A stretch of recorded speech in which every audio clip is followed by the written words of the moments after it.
Next question है cos x cube फिर multiply में साइन स्क्वायर एक्स की पावर 5। इसको पहले करते हैं नोट। कॉस एक्स क्यूब, उसके बाद साइन स्क्वायर, उसके बाद एक्स की पावर 5, ये होगा वाई के इक्वल। बहुत ही आहिस्ते से करना है क्योंकि इसमें काफ़ी पावर्स दी हुई हैं, तो हमें सिंपल स्टेप बाय स्टेप बस फॉर्मूला दोहराना है। तो सबसे पहले हम देख रहे हैं कि इसमें फॉर्मूला लगेगा मल्टीप्लिकेशन वाला, क्योंकि यहाँ पर एक पद है कॉस का और एक पद है साइन का। इन दोनों में से किसी को भी हम पहला पद और किसी को भी हम दूसरा पद मान लेते हैं। तो फॉर्मूला होता है इसका पहला पद और दूसरे पद का अवकलन मल्टीप्लाई में, उसके बाद प्लस दूसरा पद, फिर पहले पद का अवकलन मल्टीप्लाई में। तो पहला पद होगा कॉस एक्स क्यूब डी बटे d x d upon d x second, यानी साइन स्क्वायर एक्स की power 5 plus sine square x की power 5 d upon d x पहला पद यानी कॉस एक्स की पावर 3।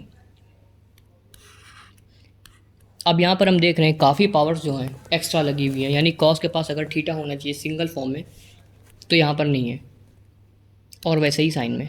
अब क्योंकि इसमें अवकलन तो होगा नहीं इसलिए इसको ऐसे लिखेंगे, और आगे हम देख रहे हैं कि डी अपॉन डी टी लिखना पड़ेगा क्योंकि यहाँ पर साइन स्क्वायर में भी है और उसका थीटा भी पावर 5 में लिखा हुआ है। तो इसको क्यों ना हम स्क्वायर को यहाँ से हटाकर होल कर लें, क्योंकि हम बता चुके हैं, क्योंकि मैं बता चुका हूँ कि अगर साइन स्क्वायर थीटा लिखा हुआ है तो हम इसको साइन थीटा का होल स्क्वायर भी लिख सकते हैं। दोनों का मतलब वही होता है, लेकिन इसको हम साइन थीटा स्क्वायर नहीं लिख सकते हैं, ये अलग होता है।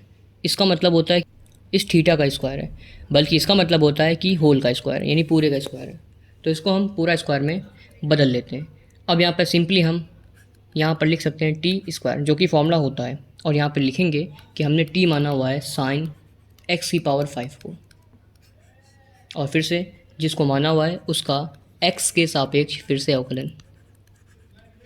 यहाँ तक हो गया। अब आगे साइन स्क्वायर एक्स की पावर 5, अगेन हम देख रहे हैं कि कॉस एक्स क्यूब लिखा हुआ है जो कि फॉर्मूला नहीं बनाता है, तो यहाँ पर लिखेंगे d upon d v cos we.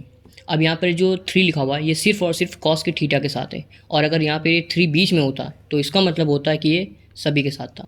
तो ये होगा d upon d v cos v, और उसके बाद जिसको माना हुआ है यानी एक्स क्यूब को इसका एक्स के सापेक्ष फिर से अवकलन, यानी एक्स क्यूब का एक्स के सापेक्ष फिर से अवकलन। अब यहाँ पर देखते हैं हम कि cos v cos x cube, उसके बाद D upon D T 2t का D upon D T T square का होगा 2t।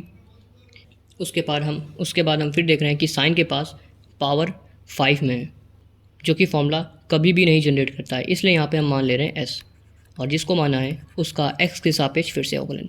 तो अब ये फाइनल चेन होगी क्योंकि x के पावर 5 को हम लोग सिंपली 5x4 लिख सकते हैं, 5x की पावर 4 लिख सकते हैं, यानी अब इसको हमें आगे मानना नहीं पड़ेगा। तो यहाँ लिख लेते हैं x की पावर 5 को माना हुआ है s। आगे साइन स्क्वायर x की पावर 5, अब कॉस v का होता है माइनस साइन v, उसके बाद एक्स क्यूब का होगा 3x स्क्वायर। अब इसे ऑर्डर में लिखने की कोशिश करते हैं, पहले 2 उसके बाद 2, उसके बाद कॉस एक्स क्यूब, टी माना हुआ था साइन एक्स की पावर 5 को, उसके बाद साइन एस माना हुआ था, सॉरी साइन का हो जाएगा कॉस, उसके बाद एस माना हुआ था एक्स की पावर 5 को, यहाँ तक कंप्लीट। उसके बाद एक्स की पावर 5 ये हो जाएगा 5 एक्स की पावर 4, उसके बाद प्लस साइन स्क्वायर एक्स की पावर 5, ये माइनस प्लस हो जाएगा यहाँ पर माइनस, उसके बाद होगा साइन वी माना हुआ था एक्स क्यूब को, और ये हो जाएगा 3x स्क्वायर। तो अब हम देख रहे हैं कि ये 5 और ये 2 का होगा मल्टीप्लाई, ये हो जाएगा 5 2 10, उसके बाद x की पावर 4, फिर लिखेंगे हम कॉस एक्स क्यूब मल्टीप्लाई में साइन एक्स की पावर 5, उसके बाद कॉस एक्स की पावर 5 माइनस 3 सबसे आगे, उसके बाद एक्स स्क्वायर, फिर साइन स्क्वायर एक्स की पावर 5, उसके बाद साइन एक्स क्यूब। अब इसमें अगर कुछ कॉमन है तो सही है, नहीं तो फाइनल आंसर यही होगा।